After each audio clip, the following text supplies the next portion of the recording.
आदाब, नमस्कार। आप देख रहे हैं एनएन चैनल। मैं हूं शेख अहमद अली। प्राइम टाइम में आइए सबसे पहले नजर डालते हैं हेडलाइंस पर। कर्नाटका के 5 और बागी एमएलए ने किया सुप्रीम कोर्ट का रुख। कुमारस्वामी ने जताया अक्सरियत साबित करने का यकीन।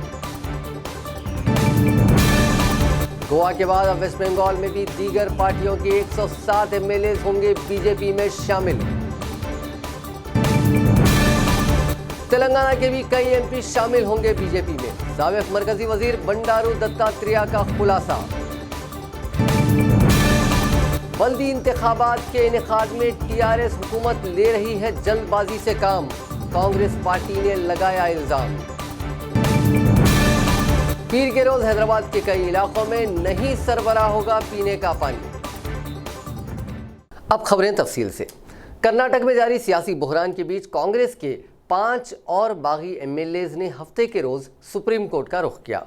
इन बागी एमएलए का कहना है कि उन्होंने अपनी मर्जी से इस्तीफा दिया है। अब उनके इस्तीफे को असेंबली के स्पीकर के.आर. सुरेश कुमार को कबूल कर लिया जाना चाहिए। बागी एमएलए के इस रुख से असेंबली स्पीकर पर दबाव और बढ़ गया है। वहीं मुंबई के होटल में रह रहे कांग्रेस और जेडीएस के बागी एमएलए आज एक स्पेशल फ्लाइट के जरिए शिरडी पहुंचे और साईं बाबा के दर्शन किए। इसी बीच कांग्रेस ने बागियों को मनाने की कोशिशें तेज कर दी हैं। आज कांग्रेस के बागी एमएलए एमटीबी नागराज सिद्धारामैया से मिलने उनके घर पहुंचे। इस दौरान कांग्रेस एमएलए जमीर खान भी मौजूद थे। नागराज ने कांग्रेस कायद डीके शिव कुमार से मुलाकात की। वहीं बेंगलुरु के रमदा होटल में बीएस येदियुरप्पा ने बीजेपी एमएलए के साथ एक इजलास मुनक्किद किया। दूसरी जानिब इंडिपेंडेंट एमएलए आर शंकर और एच नागेश ने असेंबली स्पीकर को लेटर लिखकर असेंबली में अपोजिशन बेंचेस पर बैठने का बंदोबस्त करने की मांग की। वाज़ेह रहे कि ये दोनों एमएलए मौजूदा इत्तेहादी हुकूमत से तायद वापस लेने का ऐलान कर चुके हैं। कांग्रेस जेडीएस के 3 बागी एमएलए नारायण गौड़ा, आनंद सिंह और प्रताप गौड़ा पाटिल निजी सुनवाई के लिए आज स्पीकर के सामने पेश नहीं हुए। स्पीकर ने उन्हें शाम 3 से 4 बजे के बीच अपने ऑफिस में बुलाया था। असेंबली में बीजेपी की स्ट्रैटेजी के बारे में प्रदेश बीजेपी सदर बीएस येदियुरप्पा ने कहा कि इसका फैसला कॉन्फिडेंस मोशन पेश किए जाने के बाद वजीर आला की तकरीर की बुनियाद पर होगा। असेंबली का 10 रोज़ा मानसून सेशन शुरू होने के बाद वजीर आला कुमारस्वामी ने जुमे के रोज़ बीजेपी को चौंकाते हुए स्पीकर सुरेश कुमार से कहा कि स्पीकर जो भी तारीख और वक्त तय करेंगे वो असेंबली में अपनी अक्सरियत साबित करने के लिए तैयार हैं। सुप्रीम कोर्ट ने 10 बागी एमएलए के इस्तीफे और डिस्क्वालिफिकेशन के मामले में मंगल के रोज तक स्टेटस को कायम रखने का हुक्म दिया है। यानी इस बीच स्पीकर एमएलए के इस्तीफे और डिस्क्वालिफिकेशन के मामले पर कोई फैसला नहीं कर पाएंगे। सुप्रीम कोर्ट इस मामले पर मंगल को फिर से सुनवाई करेगा। Chief justice Ranjan Gogoi, justice Deepak Gupta और जस्टिस अरविंद बोस की बेंच ने जुमे को कर्नाटक के बागी एमएलए की पिटीशन पर सुनवाई के बाद इंटरिम ऑर्डर्स दिए थे। कांग्रेस छोड़कर भारतीय जनता पार्टी में आए कांग्रेस के 10 एमएलए में से 3 को हफ्ते के रोज गोवा हुकूमत में कैबिनेट मिनिस्टर बनाया गया। ये हैं फिलिप नेरी रॉड्रिक्स, जेनिफर मॉन्सेरेट और चंद्रकांत केवेलकर। इनके साथ ही असेंबली के साबिक डिप्टी स्पीकर मिशेल लोबो को भी वजारत के ओहदे का हलफ दिलाया गया। इससे पहले गोवा के वजीर आला प्रमोद सावंत ने 4 वुज़रा को कैबिनेट से हटा दिया था। ये हैं विजय सरदेसाई, विनोद पालिनकर, बीजेपी की एलआई पार्टी गोवा फॉरवर्ड ब्लॉक के जयेश सलंगांवकर और इंडिपेंडेंट एमएलए रोहन खुंटे। इस फेरबदल के बाद साबिक कांग्रेस कायद चंद्रकांत कावलेकर, जो 2 दिन पहले तक असेंबली में लीडर ऑफ अपोजिशन हुआ करते थे, आज गोवा के डिप्टी चीफ मिनिस्टर बना दिए गए हैं। बीजेपी लीडर मुकुल राय ने आज दावा किया है कि वेस्ट बंगाल में सीपीएम, कांग्रेस और तृणमूल कांग्रेस के 107 एमएलए बीजेपी में शामिल होंगे। राय ने कहा कि उन्होंने लिस्ट तैयार कर ली है और वो सभी एमएलए उनसे कांटेक्ट में हैं। ये पहला मौका नहीं है कि जब बीजेपी ने खुले तौर पर तृणमूल के एमएलए के पार्टी में शामिल होने को लेकर बयान दिया है।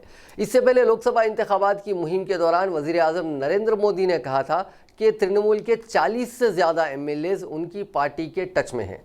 इसके अलावा बंगाल बीजेपी इंचार्ज कैलाश विजयवर्गीय ने भी कहा था कि तृणमूल एमएलए के बीजेपी में शामिल होने का सिलसिला जारी रहेगा। लोकसभा इंतखाबात के बाद से अब तक 5 एमएलए और 100 से ज़्यादा काउंसलर्स बीजेपी में शामिल हो चुके हैं। दल बदल को लेकर वजीर आला ममता बनर्जी ने कहा था कि कुछ कायदीन पैसा लेकर पार्टी छोड़ देते हैं तो परवाह नहीं है। उन्होंने कहा था कि करप्ट और लालची बीजेपी तृणमूल के कचरे को इकट्ठा कर रही है। 2016 में मुनक़िद हुए असेंबली इंतखाबात में टीएमसी ने असेंबली की 294 में से 211 सीटें जीती थी, जबकि कांग्रेस ने 44, सीपीएम ने 26 और बीजेपी ने सिर्फ 3 सीटें जीती थी। अगर मुकुल रॉय का दावा सच्चा है तो दीगर पार्टियों के 107 एमएलएस के शामिल होने के बाद बीजेपी वेस्ट बंगाल में सबसे बड़ी अपोजिशन पार्टी बन जाएगी।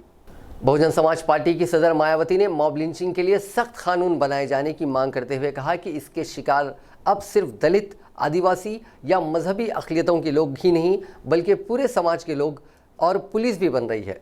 मायावती ने हफ्ते को यहां जारी एक बयान में कहा कि मॉब लिंचिंग एक भयानक बीमारी के रूप में मुल्क भर में फैल रही है। उन्होंने इल्ज़ाम लगाया कि ये बीमारी बीजेपी हुकूमतों में कानून का राज नाफिज नहीं करने की वजह से हो रही है।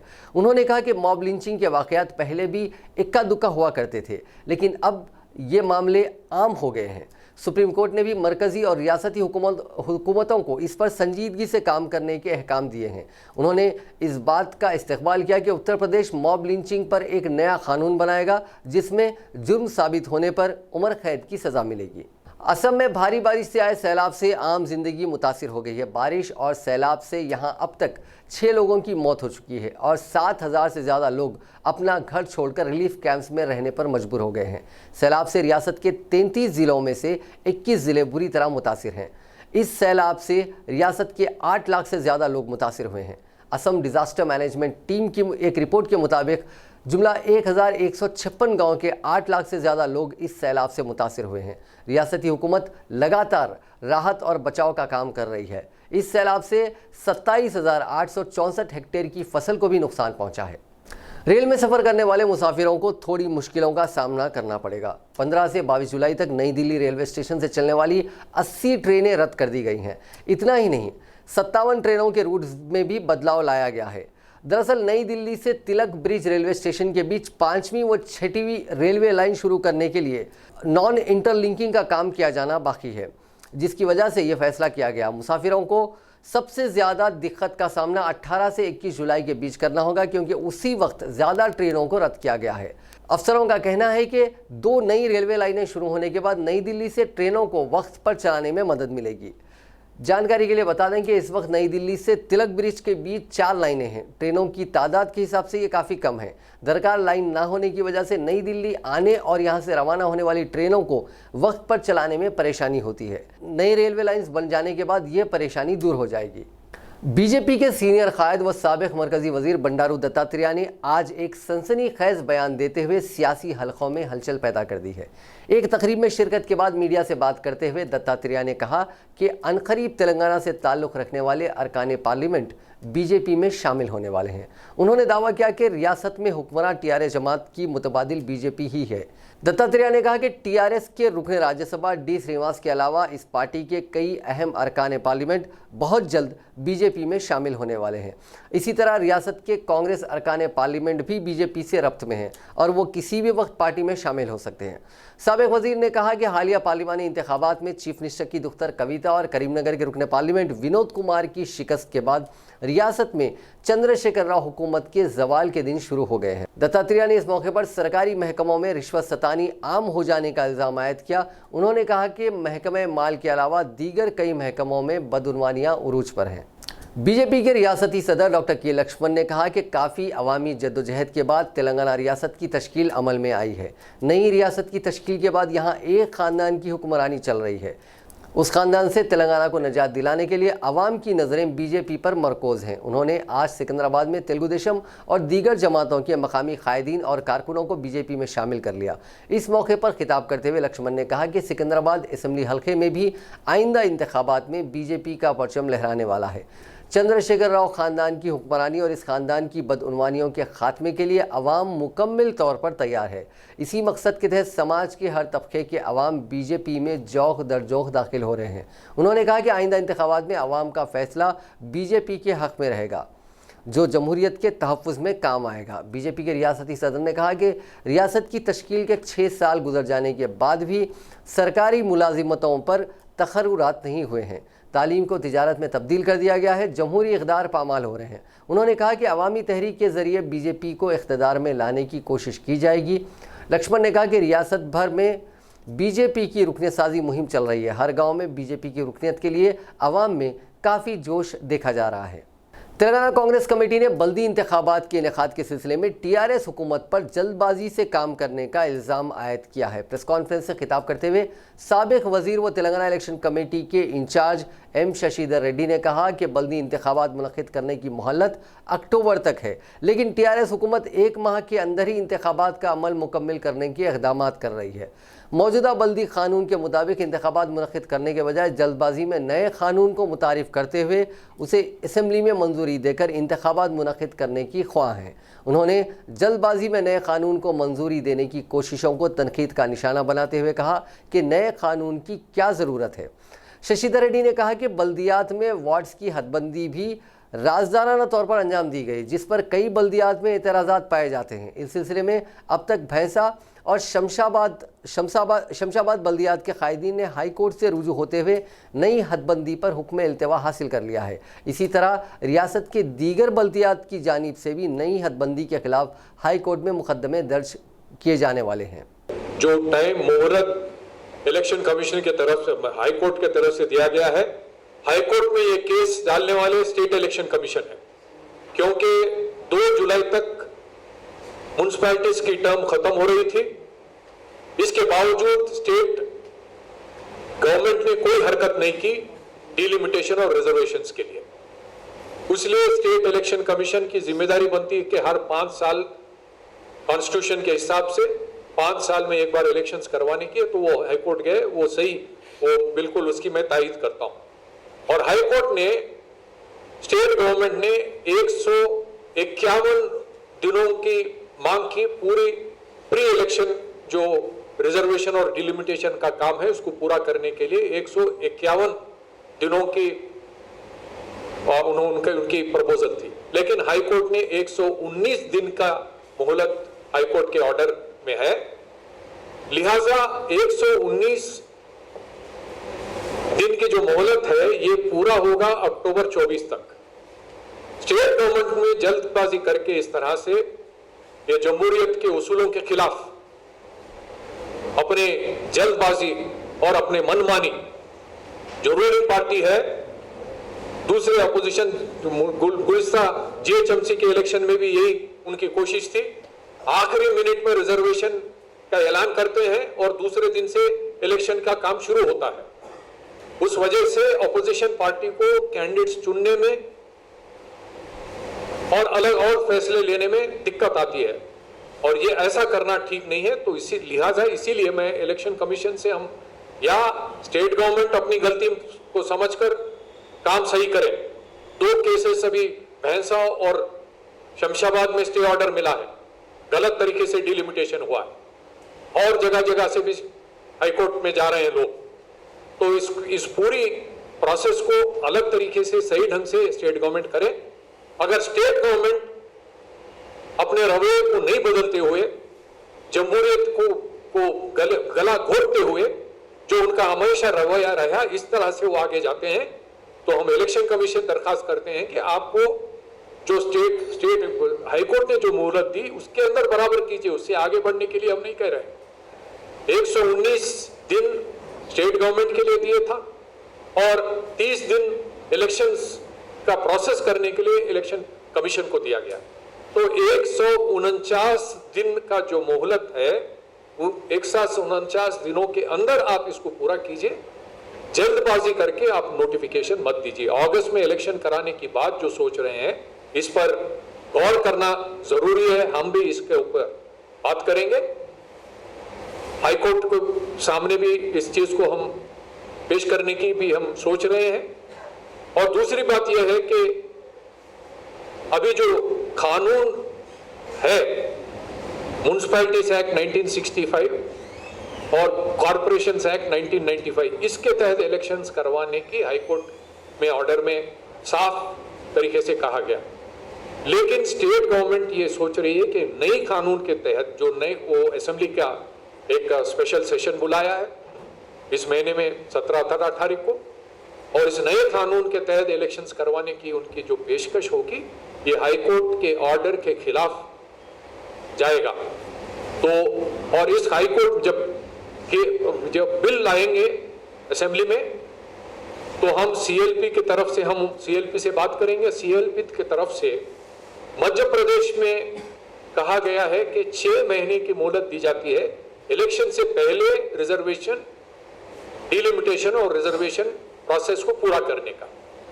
तो इस बिल में भी ऐसी चीज की गुंजाइश रखने के लिए अमेंडमेंट के लिए भी हम सीएलपी से हम बातचीत करेंगे। ये चीज उनके नॉलेज में भी लेकर आएंगे। तेलंगाना कांग्रेस के नायब सदर डॉक्टर मल्लू रवि ने कहा कि टीआरएस हुकूमत के मुखालिफ अवाम पॉलिसियों से तंग आकर अवाम खुद टीआरएस के खिलाफ वोट दे रहे हैं, जिसकी वाज़ेह मिसाल हालिया पार्लिमानी इंतखाबात में देखी गई है, जहां राय दहिंदों ने टीआरएस उम्मीदवार के बजाय कांग्रेस और बीजेपी के उम्मीदवारों को वोट देते हुए कामयाब बनाया था। गांधी भवन में साबिक रुकन असेंबली मल्ला रेड्डी रंगारेड्डी के हमरा प्रेस कॉन्फ्रेंस से खिताब करते हुए मल्लू रवि ने कहा कि आने वाले बल्दी इंतखाबात में भी अवाम हुकूमत के खिलाफ वोट देते हुए कांग्रेस को कामयाब बनाएगी। उन्होंने कहा कि सेक्रेटेरिएट और असेंबली की आलीशान इमारत मौजूद रहने के बावजूद टीआरएस हुकूमत उसे मुनहदिम करते हुए नई इमारतें तामीर करने का फैसला कर रही है, जिससे सैकड़ों करोड़ रुपए अवामी दौलत ज़ाय होगी। उन्होंने चीफ मिनिस्टर चंद्रशेखर राव को मशवरा दिया कि वो पहले इंतखाबी वादों को पूरा करें, बाद अज़ान सेक्रेटेरिएट और असेंबली की नई इमारतों की तामीर पर तवज्जो दें। साबिक रुकन असेंबली मल्ला रेड्डी रंगारेड्डी ने कहा कि हैदराबाद को डलास बनाने का वादा किया गया था, लेकिन 5 साल गुजर जाने के बाद भी हैदराबाद डलास नहीं बन सका। अलबत्ता हैदराबाद की सड़कें झील में तब्दील हो गई हैं। उन्होंने कहा कि टीआरएस हुकूमत पर दबाव डालते हुए अवामी मसाइल को हल करवाने के लिए कांग्रेस की कामयाबी ज़रूरी है। उन्होंने कहा कि अगर अवाम कांग्रेस को कामयाब बनाते हैं तो कांग्रेस के कायदीन हुकूमत पर दबाव डालते हुए अवामी मसाइल को हल करेंगे। आज रंगारेड्डी सीट का म्यूनसिपल इलेक्शन के बारे में एक मीटिंग हुआ। जिला अध्यक्ष नरसिम्हा रेड्डी साहब का ऑफिस में बैठ के मैं और विश्वेश्वर रेड्डी, मल्लेड्डी रंगारेड्डी, वंशी चंद्र रेड्डी बैठ के वो गाइडलाइंस फाइनल करें। ऐसा गाइडलाइंस बोला गया है। उधर 16 म्यूनसिपालिटीज है, वो 16 म्यूनसिपालिटी में एक म्यूनसिपालिटी में 5 लोगों से वही असेंबली का एक कोऑर्डिनेशन कमेटी लगाना। एक कोऑर्डिनेशन कमेटी के बाद वो म्यूनसिपालिटी में सेलेक्ट एंड इलेक्ट वो सिस्टम में कैंडिडेट्स को सेलेक्ट करके उसको फाइनल करके इलेक्शन भी वही करना बोल के फाइनल कर लिया। कल परसों एंड नेक्स्ट डे 3 डेज ये म्यूनसिपालिटीज़ का पूरा मीटिंग्स लगाना बोल के भी डिसीजन हो गया। कल मीटिंग इब्राहिमपट्टनम में होता, परसों मीटिंग राजेंद्र नगर में होता, नेक्स्ट डे वो ट्यूसडे में होता, वो महेश्वर में होता। तेलंगाना जन समिति का आज पहला प्लेनरी इजलास हैदराबाद के नागोल में मुनक़िद हुआ। प्लेनरी इजलास में तेलंगाना तहरीक के दौरान तुलबा और नौजवानों पर दर्ज मुकदमात से दस्तबरदारी, शहीदों के नाम पर म्यूज़ियम, तेलंगाना तहरीक को स्कूली निसाब में शामिल करने और 2 जून को यौम शहीदान के तौर पर मनाने का मुतालबा करते हुए क़रारदादें मंजूर की गईं। इसके अलावा तालीम, सेहत, ज़राअत और ख़वातीन को बाइख्तियार बनाने जैसे कई मौज़ूआत पर क़रारदादें मंजूर की गईं। इसी तरह रियासत में पार्टी को मुस्तहकम करने और मुस्तक़बिल के लाहे अमल की तैयारी से मुताल्लिक़ भी सियासी क़रारदाद को मंजूरी दी गई। प्लेनरी इजलास से खिताब करते हुए तेलंगाना जन समिति के सदर प्रोफेसर कोदंडराम ने चीफ मिनिस्टर व सदर टीआरएस के चंद्रशेखर राव को बिलवास्ता तनकीद का निशाना बनाते हुए कहा कि अलहदा रियासत तेलंगाना का हुसूल किसी एक से नहीं हुआ, बल्कि ये रियासत के अवाम की मुत्तहदा जद्दोजहद से हासिल हुआ। उन्होंने कहा कि अगर कोई तेलंगाना हासिल करने का दावा करता है तो वो हक़ायक़ से बईद साबित होगा। उन्होंने टीआरएस हुकूमत पर तेलंगाना के जहदकारों को नज़रअंदाज कर देने का इल्ज़ाम आयद किया। तेलंगाना के लिए नौजवानों और तुलबा ने अपनी जान की कुर्बानी दी, लेकिन 5 साल गुजर जाने के बाद भी तेलंगाना के शहीदों के लिए यादगार तामीर नहीं हुआ। अलबत्ता मौजूदा सेक्रेटेरिएट को मुनहदिम करते हुए नई सेक्रेटेरिएट और असेंबली की इमारतें तामीर करने के मंसूबे तैयार किए जा रहे हैं। कोदंडराम ने कहा कि जिस मकसद के लिए तेलंगाना का क़याम अमल में लाया गया था, 5 साल गुजर जाने के बाद भी वो मकसद पूरा होता नज़र नहीं आ रहा। तेलंगाना जन समिति के एक और कायद योगेंद्र यादव ने कहा कि वज़ीर आज़म नरेंद्र मोदी गैर बीजेपी हुकूमतों को गिराने में मसरूफ़ हैं और तेलंगाना में चंद्रशेखर राव हुकूमत अपोजिशन को ख़त्म करने में मसरूफ़ है। मरकजी हुकूमत ने तेलंगाना से ताल्लुक़ रखने वाले 3 आला ओहदेदारों की खिदमात ममलिकती वज़ीर दाखिला जी किशन रेड्डी के हवाले करने की ख्वाहिश करते हुए रियासती हुकूमत को एक मकतूब रवाना किया है। इस सिलसिले में वजारत दाखिला ने हुकूमत के चीफ सेक्रेटरी को मकतूब रवाना किया, जिसमें ग्रेटर हैदराबाद म्यूनसिपल कॉरपोरेशन के एडिशनल कमिश्नर अम्रपाली को किशन रेड्डी के OSD के तौर पर मुकर्रर करने, शशि कर्मचारी को एडिशनल प्राइवेट सेक्रेटरी मुकर्रर करने और IPS ओहदेदार AK झा जो हैदराबाद सिटी पुलिस के DCP कोऑपरेटिव को प्राइवेट सेक्रेटरी के तौर पर मुकर्रर करने की तजवीज़ पेश की है। मरकज़ी वजारत दाखिला ने कहा कि तेलंगाना के मज़कूरा 3 ओहदेदारों की खिदमात को डिप्यूटेशन पर वजारत दाखिला के हवाले की जाए। President of India Ramnath Kovind आज अपने 2 रोज़ा दौरे आंध्र प्रदेश के तहत तिरुपति के रेणुगुंटा एयरपोर्ट पर पहुंचे, जहां गवर्नर ESL नरसिम्हन और उनकी शरीक हयात के अलावा chief minister YS Jaganmohan Reddy ने सदर जमहूरिया का इस्तकबाल किया। एयरपोर्ट से सदर जमहूरिया तिरुपति के लिए रवाना हुए। तिरुपति में शब बसरी के बाद इतवार के दिन सुबह तिरुपति मंदिर में दर्शन करेंगे और दोपहर में नेल्लूर के लिए रवाना होंगे। शहर हैदराबाद में पीर 15 जुलाई को चंद इलाकों में पानी की सरबराही मौजूद रहेगी। Hyderabad metro water and sewerage board की जानिब से जारी करदा नोटिफिकेशन के मुताबिक 15 जुलाई की सुबह 6 बजे से लेकर 16 जुलाई की सुबह 6 बजे तक शहर के चंद हलकों में पानी की सरबराही मौजूद रहेगी, जिनमें वैशाली नगर, BN रेड्डी नगर, ऑटो नगर, वनस्थलीपुरम, मीरपेट, बालापुर, मैसारम, बारकस, नल्लाकुंटा, रामंतपुर, उप्पल, हफ्शीगुड़ा, नाचाराम, चिलकल नगर, तारनाका, लालापेट, बुद्धा नगर, मारेटपल्ली, कंट्रोल रूम, मैकला मंडी, कंटोनमेंट, प्रकाश नगर और रपाती गुड्डा शामिल हैं। बताया गया है कि शहर के मज़ाफ़ाती इलाके कुर्रमगुड़ा के इस वाले दूसरे मरहले की पाइपलाइन की मरम्मत की वजह से पानी की सरबराही मजबूत की जा रही है। नाज़रीन, प्राइम टाइम में एक बार फिर से नज़र डालते हैं हेडलाइंस पर। कर्नाटका के 5 और बागी MLAs ने किया सुप्रीम कोर्ट का रुख। कुमारस्वामी ने जताया अक्सरियत साबित करने का यकीन। गोवा के बाद अब वेस्ट बंगाल में भी दीगर पार्टियों के 107 MLAs होंगे बीजेपी में शामिल। तेलंगाना के भी कई MP शामिल होंगे बीजेपी में। साबिक मरकजी वजीर बंडारू दत्तात्रेय का खुलासा। बल्दी इंतखाबात के इनेकाद में TRS हुकूमत ले रही है जल्दबाजी से काम, कांग्रेस पार्टी ने लगाया इल्जाम। पीर के रोज हैदराबाद के कई इलाकों में नहीं सरबराह होगा पीने का पानी। नाज़रीन, आज के प्राइम टाइम में बस इतना ही। देखते रहिए INN चैनल।